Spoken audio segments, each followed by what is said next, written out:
So whenever I go out of integrity, there's a certain loss in the relationship.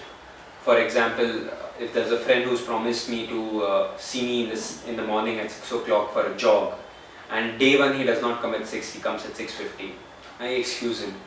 Second day he comes at 6:20 with profuse apologies, and I say, okay, well, okay, you're excused.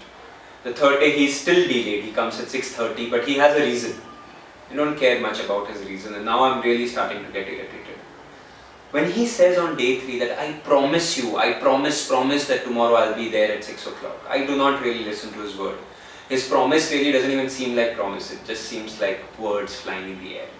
So now my friend, who over 3 mornings has lost his power, has lost the value of his word, has also led to a certain readjustment in my relationship with him. So I know that I cannot count on this friend. The largest number of such violations that we make in terms of breaking our promises is with ourselves. So when we now promise ourselves, we have broken this promise so many times that our promise for ourselves shows up not as a promise but just as a thought.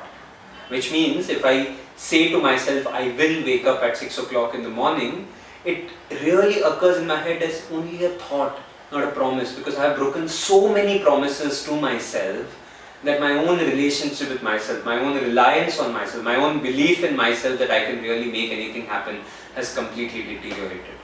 So the starting point of integrity really is to give a word to yourself that you will be honoring your word.